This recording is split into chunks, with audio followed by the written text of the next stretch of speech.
Major support for these programs is provided by Bank of America Merrill Lynch and Perfect Building Maintenance, New York Community Bank, Kilroy Architectural Windows, New York's Window Company, Greenberg Traurig, LLP, M&T Bank, Chase Commercial Term Lending.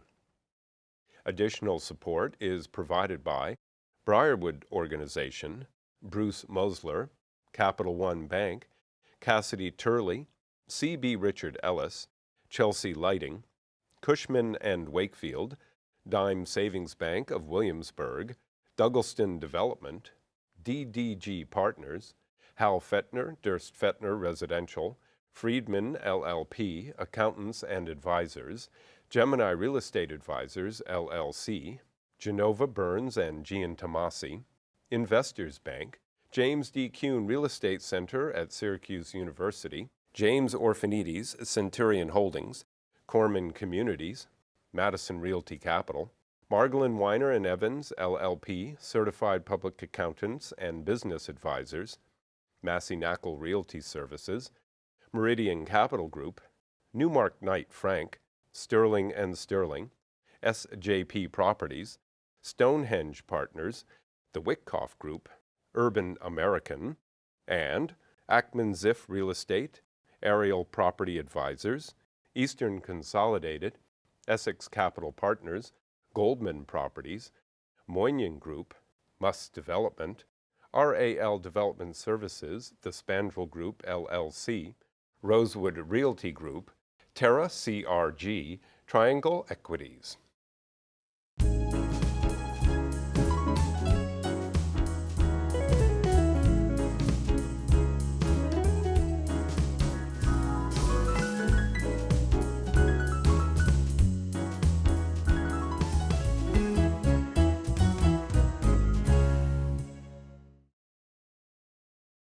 So, you have these women, who grew up in Brooklyn, who then become, nurses, borough presidents, heads of development corp.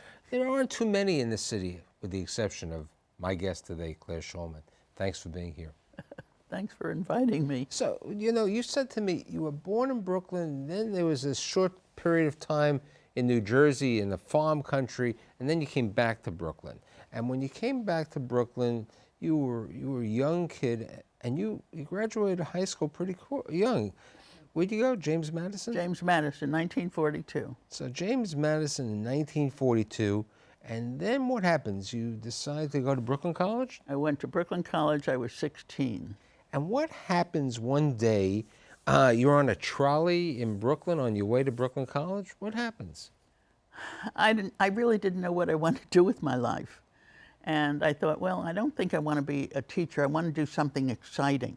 And there was a cardboard up on the ceiling that said, join the Cadet Nurse Corps and help the war effort.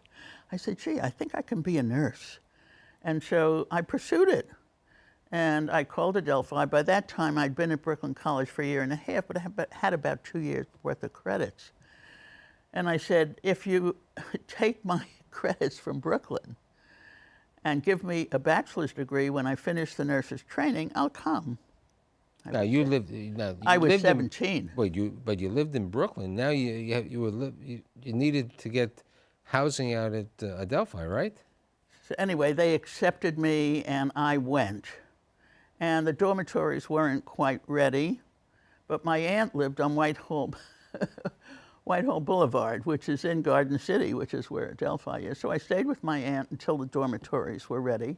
And then, because they were the first being built at Adelphi, and Adelphi in those days was a girls' school or a women's college, and there were no men. And Eleanor Roosevelt came and cut the ribbon on the new dorms. We were so happy to see her. She was such a great lady. And so she was really a sponsor of the Cadet Nurse Corps. And so that was a wonderful opportunity because they paid our tuition, they provided us with uniforms, they paid us a stipend, and they paid room and board. And so without any expense for any of us, we could become nurses. and we could take the state boards and pass them, which we did. And I got a bachelor's degree in 1946. So you get two things. You got a bachelor's degree and you became a registered nurse. Right. And in 1946, you go to this hospital in Queens, Yeah. Queens Hospital? I went to Queens Hospital because I had trained there. And I wanted to go to a hospital where I could get the most experience. And so I decided, since I had trained there and I knew it was City Hospital and that we get all kinds of different diseases and kinds of treatment, gives us a lot of experience, I decided to go there as a graduate, and I did. I went on to female medicine, and I worked female medicine days, evenings, and nights. And got some more experience. And You then became the head of female? there was an opening after I had been there for about a year or a year and a half as head nurse in female medicine, and I was asked to do that, and indeed I did.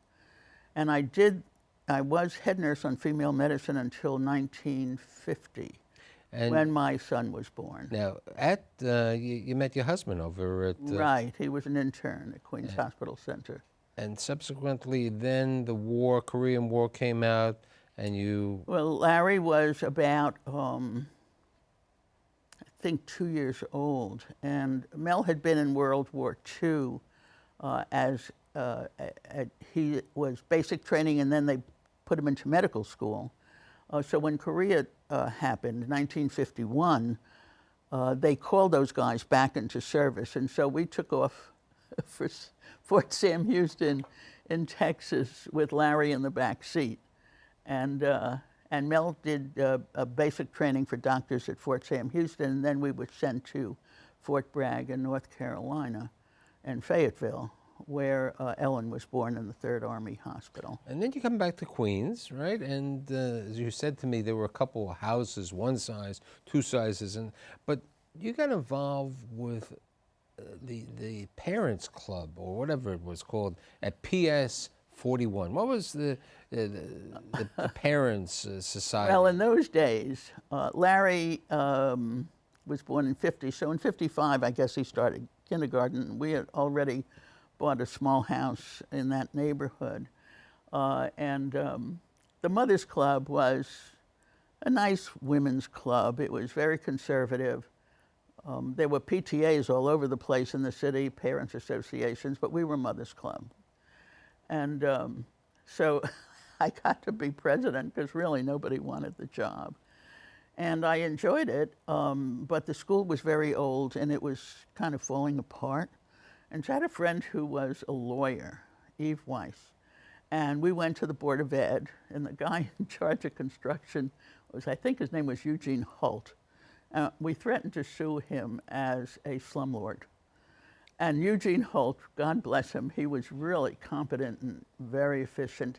He rehabbed that school in about 18 months, which was kind of a record. And so people in the neighborhood thought I was pretty hot stuff to have done that. And so they decided maybe I should be on the planning board. And the rest is history. Okay, but let's talk about the planning board. You got involved.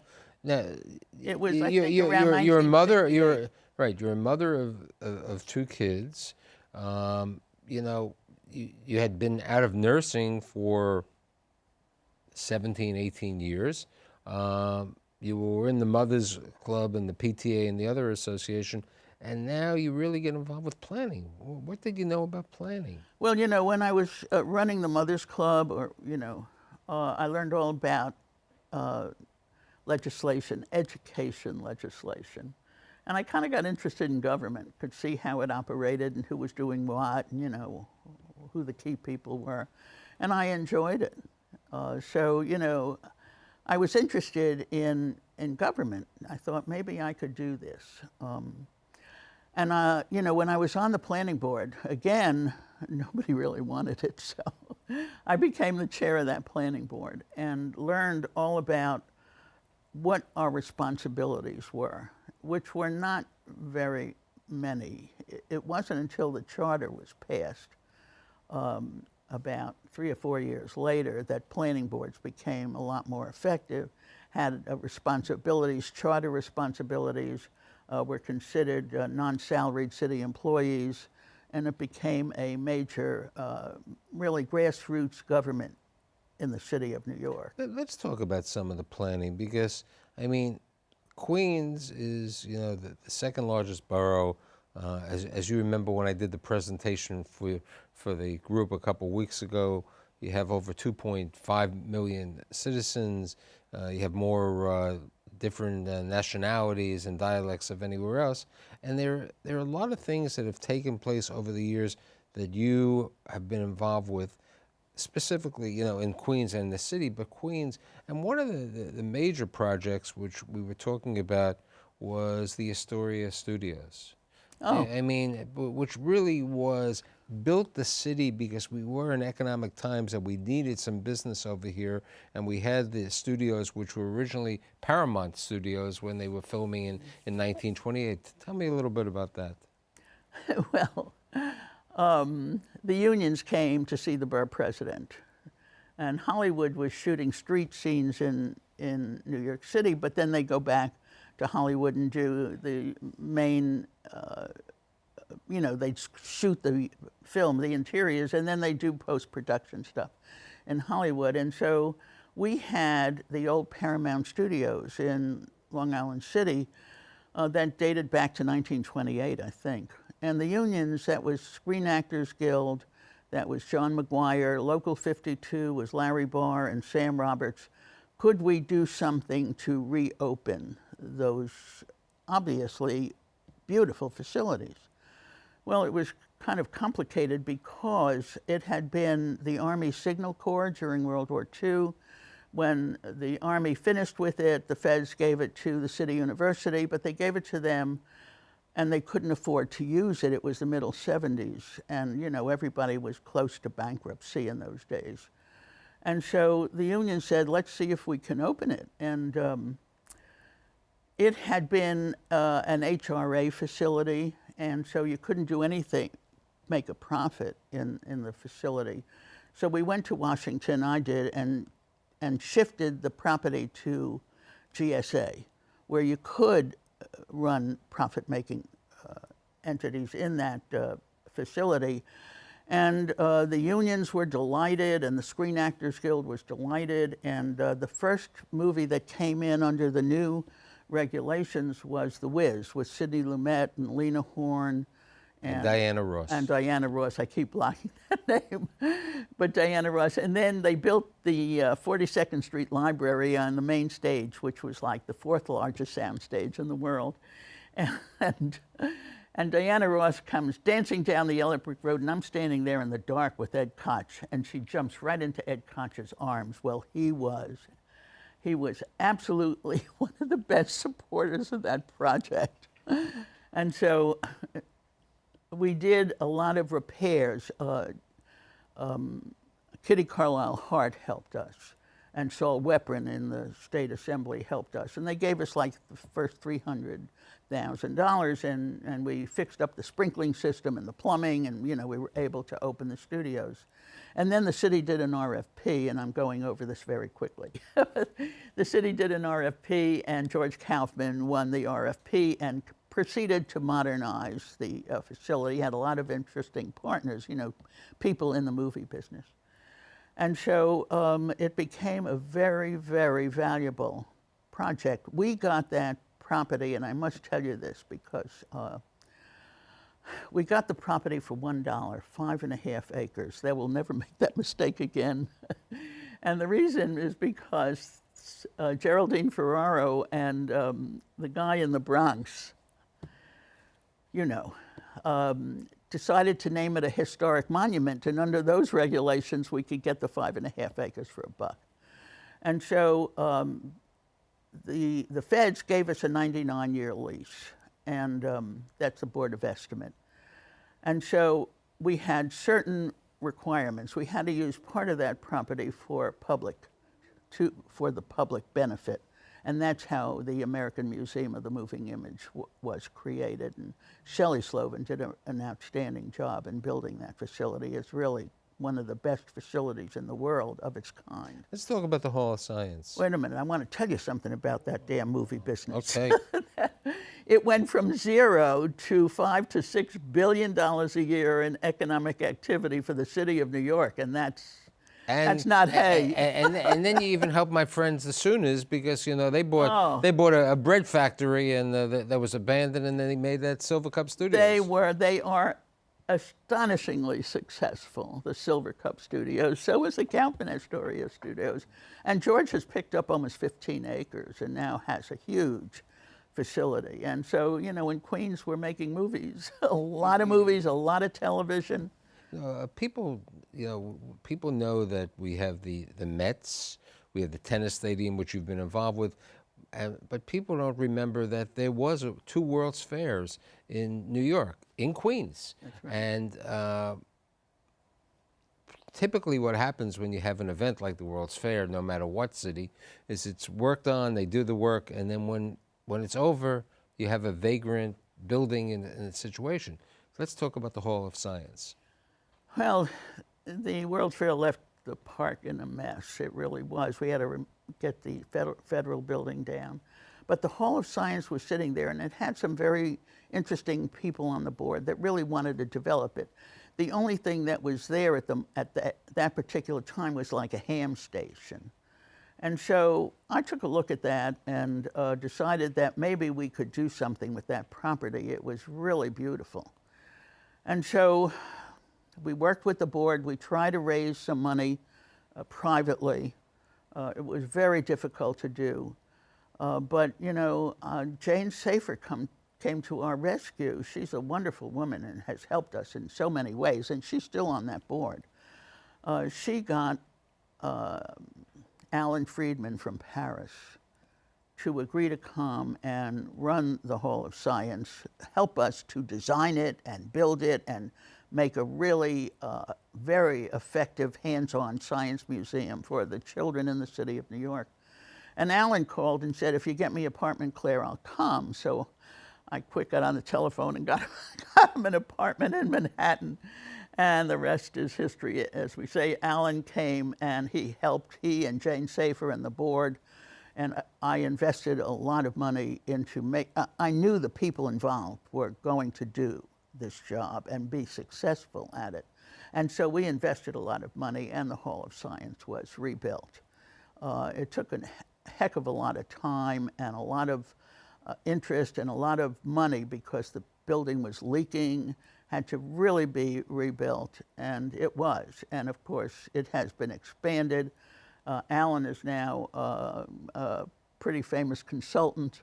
The institution itself has an international reputation, and they have done some marvelous programs. And the children are there every day, and it's all hands-on, and it's just wonderful. And they have young students from the surrounding colleges as explainers, and it really is a wonderful program, because they eventually go into science majors and become science teachers.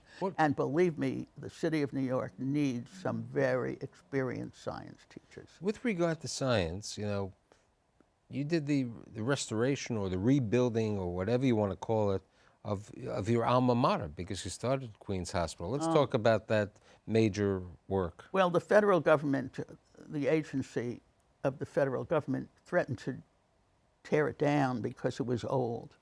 And I kept telling them that we're going to build a new hospital. I wasn't sure that was true, but we needed the beds. Queens County has always been underbedded in terms of beds for sick people.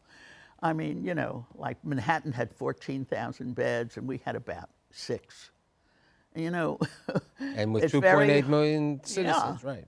Not only that, it was hard to get to Manhattan. We had no cardiac surgery, and LIJ had some cardiac surgery, but they're on the Nassau County border, even though they're in Queens. But half their patients come from Nassau, so we really didn't have that kind of expertise in the borough. Anyway, everybody said, well, you can't do it. The state's never going to approve it. They're trying to save money. So I went to Rudy Giuliani, and bless him, to this day, I talked him into building that hospital because it was so desperately needed. And so he did. It was a little better probably than $170 million. And we rebuilt that hospital to a state-of-the-art municipal hospital. And thank goodness we did, because look what's happened. Mary Mac is closed, St. John's is closed, Parkway is closed. Right, so we've lost more hospitals. And we have lost beds. We are still underbedded. That hospital really met enormous need. I could only get a CON for 200 beds, and believe me, they have now added about 150 more beds. Now, another thing, you talk about believe me, state-of-the-art equipment. Underutilized and in need. One of the New York City is under-retailed, and you were involved with the redevelopment of the Queens Shopping Center, right? Well, I didn't have terribly much to do with it. Whatever they needed, we helped them, because you're talking about the one on Queens Boulevard. Right, the Macerich. Yeah, that I think has the highest revenue per capita of any shopping center in the country. It does. And it's a wonderful place.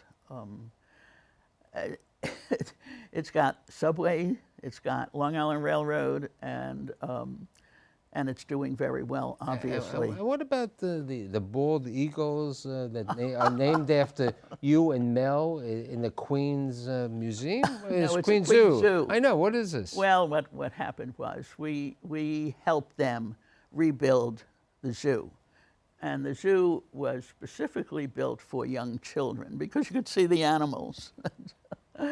And we did a really great job, and it's not only the zoo, but the farm is right across the street. And so it's really been a very popular place. So the two eagles? And because they wanted to say thank you, they named the bald eagle Claire. And then they decided that she better have a mate, so they got another bald eagle and named it Mel. And both of those eagles are beautiful. They can't fly, so they're in an open situation, and they're beautiful, just beautiful. Now, Queens, people said it's a suburban area, but you were involved with, the building of the 48-story Citibank Tower. Well, I wasn't borough president when that happened, but I was working for, I went to Borough Hall in late 72 as director of planning boards, then I became deputy, and then in 86 I became borough president. But that happened before I was borough president. And Citibank, we knew that that was going to help develop Western Queens. And so that whole area was rezoned, both where the building now exists and some property north and south of it. And so we waited for Western Queens to develop, and it took a very long time, but it's happening now. Now, Western Queens is developed. It's hot. As people say to me, it is the Williamsburg of Queens, Long Island City today. Well, I don't know. I wouldn't call Queens Brooklyn. Come on. I know, but you were, the borough president. Let's talk about that. You were the first elected female borough president, and then you loved it so much. You had 3 different elections, and one time. It was a lot. I was there. I was borough president for 16 years, and I loved every minute of it. And believe me when I tell you, I couldn't have done any of it without the staff I had. I had the best staff in the city. I had absolutely the best staff. So, I mean, you can't believe everybody on that staff was an expert. Everybody worked as a team. And, we knew more than anybody else. That's how we got all those projects done. Now certain people say, when they finished their public service in 2001, I'm going to retire. Not Claire Shulman. I mean, you joined a lot of boards, and then, since you like Queens over there, you got involved with the Flushing, Willets Point, Corona. Talk to me about your present part-time job or full-time job with all the board seats and everything else. A labor of love. The city Doctoroff, Dan Doctoroff, who I thought was extraordinary public servant, called me in and said, what do you think about Willets Point? And I always wanted to do it, but nobody was interested. And it was a major, major effort. And so I said, well, okay, I'll help. But the day that I went in to see him, some businessmen in Flushing asked me to include in the Willets Point, if that was what was going to happen, Flushing and Corona. And so I asked Dan, I said, can we aside from Willets Point, you have, Corona on one side and Flushing on the other. Can we include them? He said, okay, let's do an LDC, Local Development Corporation, and that's what we did. And my commitment was to advocate for Willets Point, which was easy for me to do because I really believe in that project.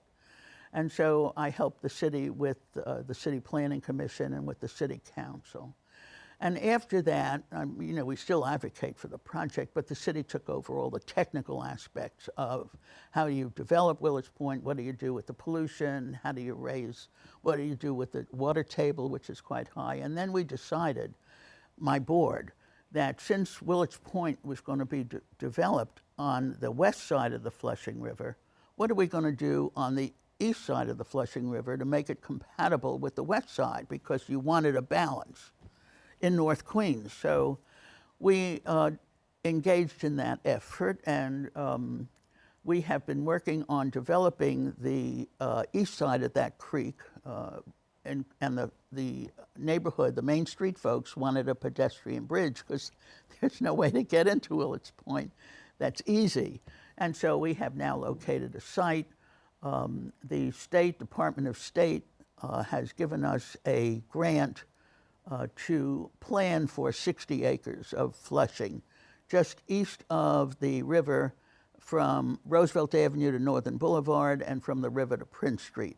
And we interviewed a lot of people and we selected consultants, and we are now engaged in doing that. And you're also We're also redoing College Point Boulevard. The trees, the Parks Department, God bless Dorothy Lewandowski, the trees are now up on College Point Boulevard. And the railroad?